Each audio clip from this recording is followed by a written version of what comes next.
uppercut, uppercut, sonic boom! Well, hello there, humans, heavies, earthlings, wherever you are, wherever you are, whatever you're doing, and if you're lucky enough indeed to be doing it too. Welcome back to the channel, I'm Bushka, and today we're going to be talking about cars. I did a video, a post recently on the community forum section of my YouTube channel asking for ideas for videos, and I got hundreds of video ideas out of that, and one of the main things that got tens of people going was cars, car wars, fighting from cars, shooting from cars, how to not die from jumping from cars, all this crazy kind of stuff.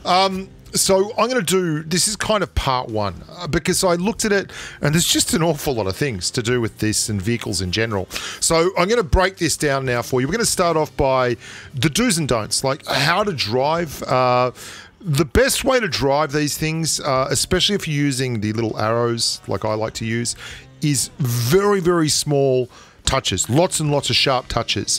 What happens, particularly with vehicles like the Buggy, is if you hold it down, it will power slide on you as you drop the hammer. And doing these little touches allows you to kind of get a feel for the maximum speed. Watch the hard right I make at the end of this bridge while still maintaining just enough speed to not slide.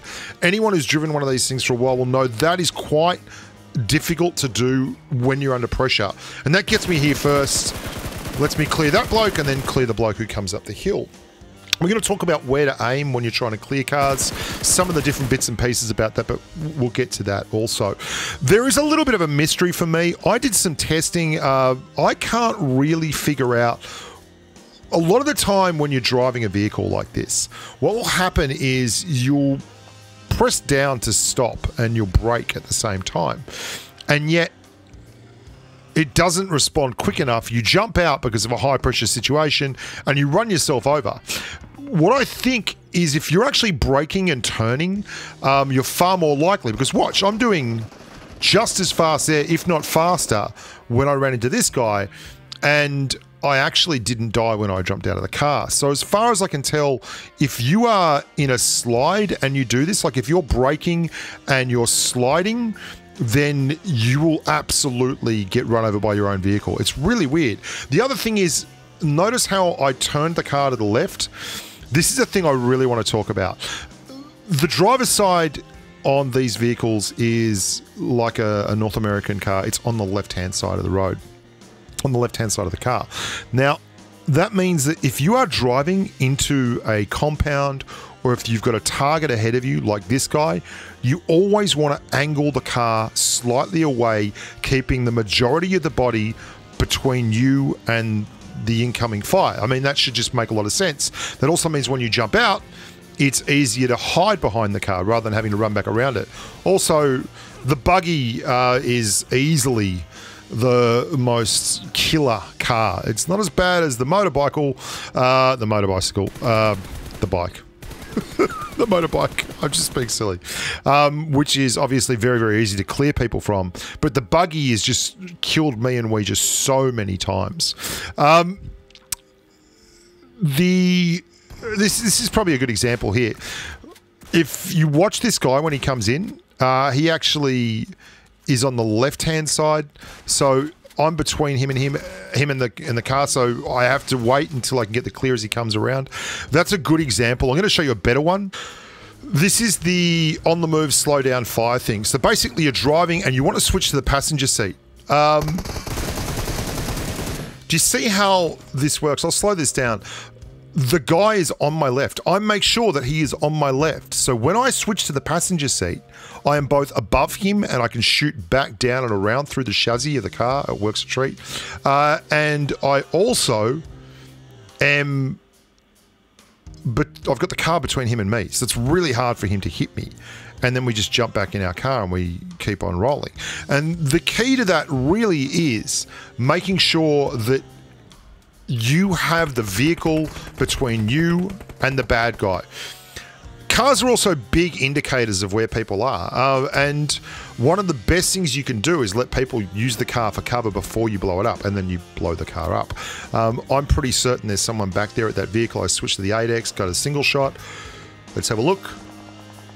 Voila. He's lying down behind the crate. Now that's like a dead giveaway. There's a car there, right? Absolute dead giveaway.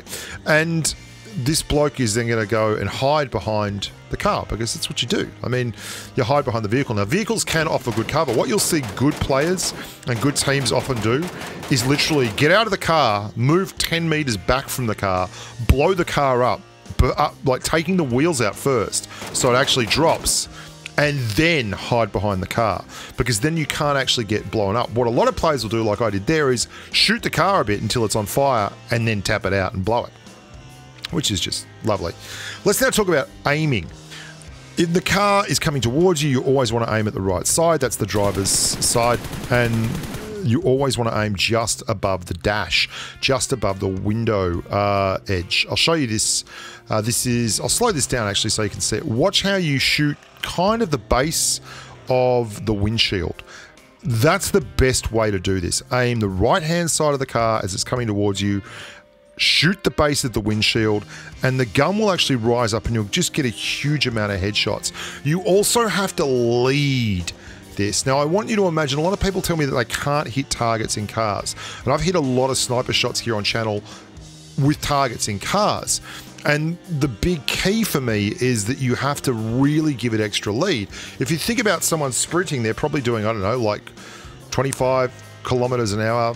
Someone in the car, 30 kilometers an hour. Someone in the car is going like 100 kilometers an hour or 70 kilometers an hour. They're going really, really quick. So you've got to give it a massive amount of lead, even with ARs with high shell velocity. Now, remember we talked about watch what side you get out. You always jump out the left on these things when you're in the driver's seat. If you jump out the left, there you're going to get stuck up against the wall. The correct thing for me there, I'll show you, would have been to actually jump into the passenger seat and then jump out. I would have had a lot better chance at doing this. If you jump in again, you will then switch sides. It's absolutely horrible when this happens to you.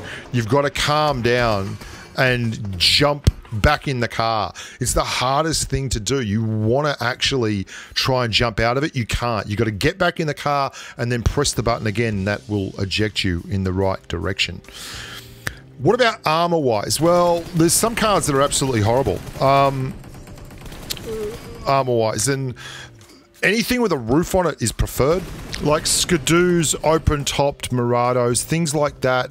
You know, the snow bike on Vikendi, they're really bad to be driving in when people are above you, and even when you try and drive over the top of people, you just get cleansed. Whereas if you're driving like a Buggy, has a wide open chassis at the front for getting headshot, but it's actually got head protection behind. The Zima is like the worst car in the game for trying to use offensively. Watch this thing get shredded. Like, it's a matchbox. It just goes straight up. It's ridiculous how bad it is. If you're on Vikendi and you get a choice of vehicle, grab a Dacia if you can. The snow bike also is just horrendous. It like goes up in half a clip. It's crackers. There are certainly cars to steer away from, like the Buggy, if you can, in duos and squads, is bad because the top passenger is so exposed, but it's excellent because it's the car that has the best fuel efficiency, and you can actually boost the Buggy forever. Like, it's so good in terms of boosting, and it's really good for solos. The car that I've been run over the most by is this thing on Miramar. It's easily the worst car for running you over. They've fixed it a touch. One thing you can do with this, and you probably saw it the other game where I was with Deadboot and the DBS, is you can jam that thing into a crate, and usually, like very rarely, it'll get stuck. Mostly it won't. A little bit of housekeeping at the end. The best way to store your vehicle is always inside towards the late game, because although you might be out of range of people shooting you, like the render range for getting actually hit is 300, 315 meters. You can hit the wheels off cars out to like 500 meters. So you can like lose your car's wheels and have it rendered useless without you even realizing it's happening, because they're so far away that the sound doesn't pick up and you don't see any hit markers. Anyway, I'm going to do another one on cars because that's just the tip of the iceberg. There is so much. I didn't realize this until I started doing this subject. There is just bucket loads more stuff on vehicles. If you've got any tips that you think are really cool about vehicles, leave them in the comments below and I'll try and incorporate them in the next video. I mean, I've got a lot of things that I want to touch on about firefights out of cards, but we haven't even got there yet. Anyway, long story short, we're going to do another video. I'm Bushka. Thank you so much for watching. Look after yourselves. We've got a crossbow video coming up as well. And as always, stay safe on the battlefield. Bye for now.